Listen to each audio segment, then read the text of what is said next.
111 జీవోలు ఏమేం చేశారు అటు చూసిపోండి, అటు చూడండి. నిజంగా ఈ రోజున తెలంగాణ రాష్ట్ర ముఖ్యమంత్రి గారికి చెప్తున్నా, రేవంత్ రెడ్డి గారికి చెప్తున్నా,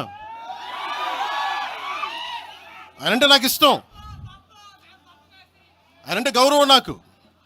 కానీ వారికే నేను చెప్తా ఉన్నా, తెలంగాణ ప్రభుత్వానికే చెప్తున్నా, పవన్ కళ్యాణ్ గనుక ఆ చెరువుని మీరు ఒక చెరువును ఆక్యుపై చేసుకున్నాడంటే సంతోషంగా చెప్తున్నా, ఈ రోజున తెలంగాణ ప్రభుత్వానికి రాసి ఇచ్చేస్తున్నారు.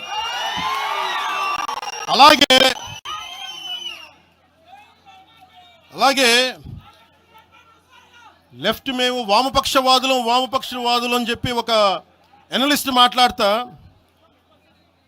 ఇది ఎలా ఉంటుందంటే ప్రపంచ కార్మికులారా ఏకం కండి అని చెప్పే వామపక్ష భావజాలం ఈ రోజున ప్రాంతీయతకు వచ్చింది. ఆ వామపక్ష భావజాలం చెప్పే వ్యక్తి అనలిస్ట్ ప్రకారం ప్రపంచ కార్మికులారా ఏకం కండి చెప్పే వామపక్ష భావజాలం ఈరోజు ఎక్కడికి వచ్చింది? ఆయన చెప్పిన విధానం ప్రకారం ప్రాంతీయతకు వచ్చింది. కమ్యూనిజం ఎందుకు చచ్చిపోయిందంటే ఇలాంటి వాటి వల్ల చచ్చిపోద్ది. ఈరోజు గద్దర్ గురించి మాట్లాడతారు. బండెనక బండి కట్టి 16 బండ్లు కట్టి ఏ బండిలో పోతాం నైజాం సర్కార్ ఓడా అంటే అది ఈరోజు మాకు వచ్చిన ప్రేమ కాదు. మాకు అది నా చిన్నప్పుడు చెప్పాను ఆ మాట, తర్వాత ఫస్ట్ మీటింగ్లో చెప్పా. గద్దర్ గారు బతికున్నప్పుడు మీరందరూ ఏమయ్యారా? గద్దరన్న బతికున్నప్పుడు మీరందరూ ఎక్కడున్నారు? గద్దరన్న వెన్నులో బుల్లెట్లు దిగితే గద్దరన్న నా దగ్గరికి వచ్చాడు. ఒకటి అడిగాడు ఆఫీస్కి వచ్చి, మన జర్నలిస్ట్ కాలనీలో ఉండే జనసేన ఆఫీస్కి వచ్చి, అరే తమ్మి నాకు బుల్లెట్లు దిగినీరా, నాకు వెనకాల నన్ను స్వేచ్ఛగా రే అని పిలుచుకునే అంత చనువు మా ఇద్దరి మధ్య, నాకు బుల్లెట్లు దిగినీరా ఈ వెన్నులో, నడవాలంటే ఇబ్బందిగా ఉందిరా, నాకు కారులో పోవాలంటే ఆటోలో తిరగలేకపోతున్నా, ఒక అండగా అడుగుతున్నా, హక్కుగా అడుగుతున్నా, బండి కొనివ్వరా అంటే ఆయన ఒక 24 గంటలు 3 రోజుల్లోనో 2 రోజుల్లోనో బండి కొనిచ్చాను నేను ఆయనకి. ఇప్పుడు ఎందుకు చెప్తున్నానంటే ఆ రోజు నేను చెప్పుండొచ్చు, నేను చెప్పట్లా. మీకేం తెలుసు గద్దర్ గారి గురించి? మీకేం తెలుసు? మీరేం మాట్లాడతారు గద్దర్ గారి గురించి? బతికున్నప్పుడు ఆయనకి ఏం చేశారు? మీరందరూ బతికున్నప్పుడు మీరేం చేశారు ఆయనకి? మీరు పర్మిషన్ ఇవి కూడా ఇవ్వాలా? మీరు ఒక్కళ్ళు మాట్లాడలా? ఏదైనా అవసరం వస్తే నా కాడకు వచ్చి ఆయన గద్దరన్న ఏంటి ఏమనుకుంటున్నారు మీరు? నేను పాలిటిక్స్లోకి వచ్చాక తెలుసు అనుకుంటున్నారా గద్దరన్న? మీరందరూ చూసిన ఖుషీ సినిమా చూసిన తర్వాత చిరంజీవి గారు ఫోన్ చేశారు నాకు, అరే గద్దర్ గారు ఫోన్ చేస్తున్నారా నీకోసం, ఒకసారి నేను కలవాలంటాను. ఆయన ఒకటే మాట అన్నారు చూసి, అరే మా పోరలు చూపించిండ్రా బాబు నీ సినిమా పాట, దాంట్లో నువ్వు భారతదేశాన్ని తాకట్లో పెట్టే విజువల్ పెట్టావంట, నువ్వు మాకు అర్థమవుతుందా, మా భావాలు అర్థం చేసుకున్నవాడు అని చెప్పి. తరిమేల నాగిరెడ్డి గారి తాకట్లో భారతదేశాన్ని ఆ భావం నువ్వు పెట్టావంటే మాకు అర్థమవుతుందని నేను చెప్పాను. నాకు లెఫ్ట్ వింగో రైట్ వింగో తెలియదన్నా, నాది హ్యూమనిజం అవుతున్నా, మీకు తోసిన సంతోషం అన్నా అని చెప్పి. ఆంధ్రప్రదేశ్లో సామెత ఉంది, కన్న తల్లికి ముక్కు పుడుక చేయనాడు పిన్న తల్లికి వడ్డాలం చేస్తారనే సామెత ఉన్నది. అదేవిధంగా గూట్ల రాయి తీయలేనాడు ఏట్ల రాయి తీస్తున్నట. ఆంధ్రప్రదేశ్ ఉప ముఖ్యమంత్రిగా ఏమైనా చేయగలిగితే, ఏమైనా పీకగలిగితే అక్కడ చేయి. ఇక్కడికి వచ్చే నవనిర్మాణ సమితి పేరు మీద నువ్వు ఇక్కడేదో చేసేటువంటి కార్యక్రమంలో ఇక్కడ ఎవడు సహించడానికి సిద్ధంగా లేడు. తెలంగాణ ఏర్పడితే 11 రోజులు అన్నం తినటువంటి వెధవాచి ఇక్కడ మా తెలంగాణ పట్ల ఏదో ముసలి కన్నీరు గారితో ఒప్పుకోం. వాస్తవంగా పవన్ కళ్యాణ్ నటుడు, అది విలన్ వేషమైనా, గుండా వేషమైనా, హీరో వేషమైనా, రౌడీజమైనా, ప్రేమించే విషయమైనా, ఎంతమందిని నిజ జీవితమా సినిమా జీవితమా ఎన్ని చేసినా దట్ ఈస్ యువర్ ఇండివిజువల్. ఈ రోజు కూడా తెలంగాణలో రెచ్చగొట్టేటువంటి విద్వేషపూరితమైన వ్యాఖ్యలు మాట్లాడడం ద్వారా తెలంగాణ వాతావరణాన్ని కలుషితం చేయాలి అనేటువంటి రేటు ఫిక్స్ చేసుకుని భారతీయ జనతా పార్టీ తోటి తెలంగాణలో ఈ నటన స్టార్ట్ చేసిండు.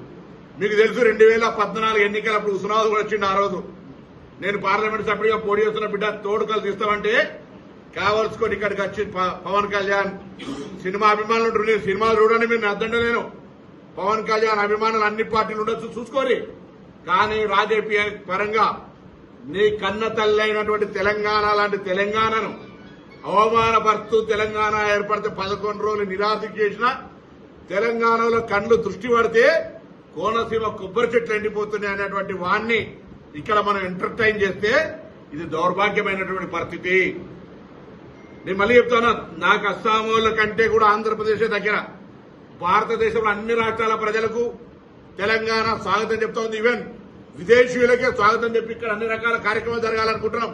మేము ఆంధ్రప్రదేశ్ కు నేను కూడా 100 సార్లు పోయినా, సత్సంబంధాలు ఉండాలని కోరుకుంటున్నాం. కానీ ఈ విధంగా తెలంగాణ చూపు పడితే కోనసీమ కొబ్బరి చెట్లు ఎండిపోతున్నాయన్నాక తెలంగాణ రక్తం ఉన్న ఏ బిడ్డ సినిమాలు అభిమానించినా అటువంటి వాని పట్ల ఇక్కడ సభకు పోతే కూడా వాళ్ళ తల్లిదండ్రులకు ద్రోహం చేసినట్టే అని భావిస్తా ఉన్నాను నేను. ఈరోజు క్షమాపణ చెప్పు, ప్రసంగంలో వీడికి జవాబు చెప్పు. 11 రోజులు తెలంగాణ ఏర్పడితే అన్నం తినలే అన్న ఈ వీడియోకు జవాబు చెప్పు.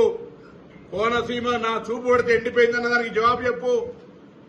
ఇలా భారతీయ జనతా పార్టీ రెమ్యునరేషన్ ఇచ్చింది కాబట్టి ఇక్కడ యాక్ట్ చేయడానికి రాలేదని దేవుడి మీద ప్రమాణం చేసి చెప్పు. నువ్వు నమ్ముకున్నటువంటి కొండగట్టు అంజనేయ స్వామికి సంబంధించి ఈరోజు ఎవరైనా దేవాలయానికి పోతే రైట్ ఒక పెద్ద కార్యక్రమం చేసుకుంటారు.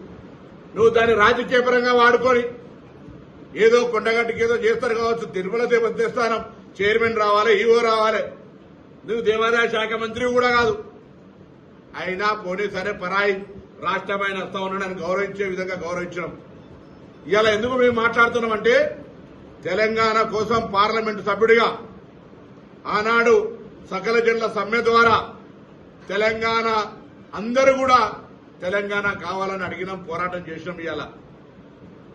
ఇవాళ తెలంగాణ పోరాట యోధులుగా అమరవీరులు కావచ్చు, లేదా పూర్తి స్థాయిగా ఇబ్బంది పడ్డటువంటి వాళ్ళు, కేసులు ఇతరత్ర ఉన్నటువంటి వాళ్ళని గుర్తించి గౌరవించాలి, గుర్తింపు ఒకవైపు తెలంగాణ ఉద్యమకారులను గుర్తింపు గౌరవాన్ని ఇచ్చే కమిటీ ఏర్పాటు చేసుకొని ఇక్కడ మనం ఆ కార్యక్రమం చేస్తూ ఉంటుంటే తెలంగాణ ఎట్లా పడితే అట్లా తిట్టినాయనే, తెలంగాణ ప్రజల ఆత్మగౌరవానికి విఘాతం కలిగించిన ఆయనే. తెలంగాణ ఆవిర్భావ దినోత్సవంలో రైట్, ఇది ఒక ప్రజల ఆకాంక్ష, తెలంగాణ రాష్ట్ర అభివృద్ధికి మేము కూడా సహకరిస్తాడు బరలే. కానీ మరి ఈ నవనిర్మాణ సభను పెడతాడు పోయి గుజరాత్. తెలంగాణలో రాజకీయాల కోసం అని చెప్పి చిచ్చులు పెట్టి ప్రజల మధ్యన వైరుధ్యాలు సృష్టించడం అనేది ప్రజాస్వామ్యం ఎట్లయితుంది? మరి అంతఃసూత్రం మీకు ఎందుకు ఎవరు చెప్పలేదు? బీజేపీ వాళ్ళు మంచిగా నల్లిపుట్లో లెక్క పంచాయతీలు పెట్టి కూర్చుంటారు, ఎవరు మాట్లాడరు. కిషన్ రెడ్డి మాట్లాడాడు, తర్వాత రామచంద్రరావు గారు మాట్లాడరు. ఇక మా ఫామ్ హౌస్లో ఉన్న మా కాకా కూడా మాట్లాడాడు. ఎవరు? కేసీఆర్. మళ్ళీ తెలంగాణ సాధించిన నేనే అంటాడు. ఆయన మాట్లాడాడు, ఆయన పరివారం మాట్లాడదు. ఇదేం హాస్యాస్పదమో నాకు అర్థం కావట్లేదు. హాస్యాస్పదం ఎంత సీరియస్ ఇది కూడా. బీఆర్ఎస్ పార్టీకి తెలంగాణ మీద ఈ రకమైన ఒక భావదాడి జరుగుతున్నప్పుడు పట్టి లేదా? ఇదేనా మీరు కోరుకుంటున్నది? మోదీ గారి మాదిరిగానే కేసీఆర్ గారు కూడా రాజకీయాల కోసం ప్రజలేమైతే ఏంది అనుకుంటారా?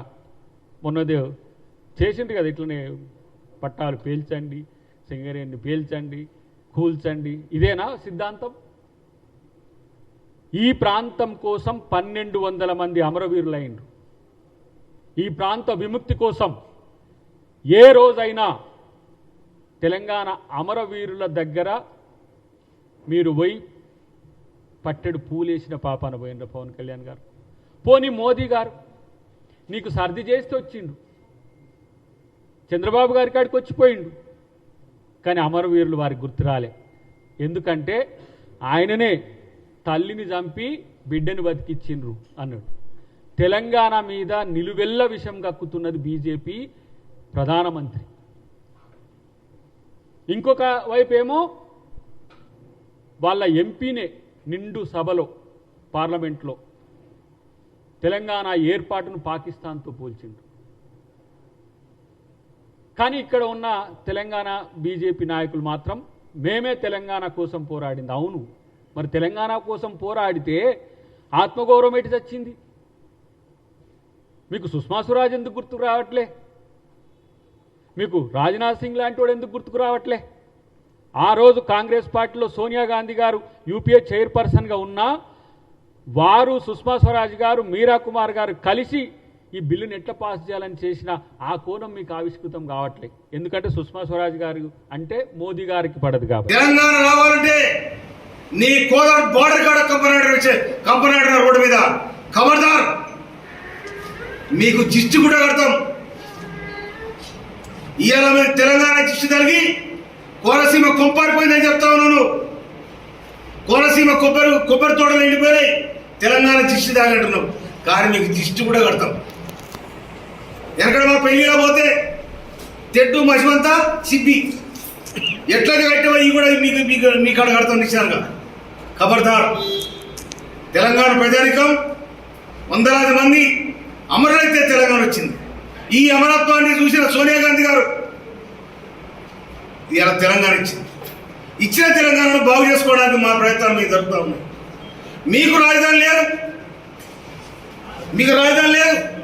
రాజధాని కోసం నాన్న తిరిగి తంటాలు పడుతుంది. మీరు అక్కడ బాగు చేసుకోండి, అన్నదమ్ములో కలిసిందాం. కానీ మా ఇంట్లో మా పొయ్యిలో మీరు అడుగు పెడితే పొయ్యి కాలుద్దన్న సంగతి మర్చిపోతుంది. మా సిలిండర్కి నిప్పెట్టడానికి ప్రయత్నం చేస్తా ఉన్నారు. కానీ ఆ సిలిండర్ ద్వారా మేము వండుకొని తింటున్నాం. మాలో ఇబ్బంది పెట్టకండి. తెలంగాణ ప్రజలకు ఆత్మగౌరవంతో తెలంగాణలో ఎవడన్నా కానిపోని మాటలంటే కత్తుల కోరడం అనేది తెలంగాణ. కానీ మా తెలంగాణ మేము సాధించుకున్న తృప్తి మాకున్నది.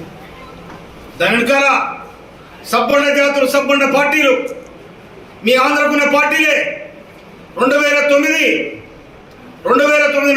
డిసెంబర్ 9 ప్రకటిస్తే రాజీనామా చేసి వచ్చిన తెలంగాణ తీసే ప్రయత్నం చేసింది. అయినా కూడా 2013 జూన్ 2 తారీఖు నాడు తెలంగాణ రాష్ట్రం ఏర్పడింది. ఏర్పడిన తెలంగాణ రాష్ట్రంలో ఇక మీ పెత్తనం లేటి, మీ సాగుబాటు ఏంటి? మీరు హైదరాబాద్ బతకవచ్చు. హైదరాబాద్ నీళ్ళు మాయి, గాలి మాది, రోడ్లు మాయి, తినే తిండి కూడా మాది. పవన్ కళ్యాణ్ గారు తెలంగాణ మీద చేసిన వ్యాఖ్యలు అందరికీ తెలిసినాయి కాబట్టి నేను పెద్ద ఆయన గురించి మాట్లాడే అవసరం లేదు. ఇవాళ మాకు ఇక్కడ పార్టీ లేదంటుంటే బీజేపీ, బీఆర్ఎస్ దుకాణాన్ని బంద్ చేసుకున్నాయి. పవన్ కళ్యాణ్ వచ్చి ఆ ఆంజనేయ స్వామిని దర్శించుకొని పోవాలని విజ్ఞప్తి చేస్తారు.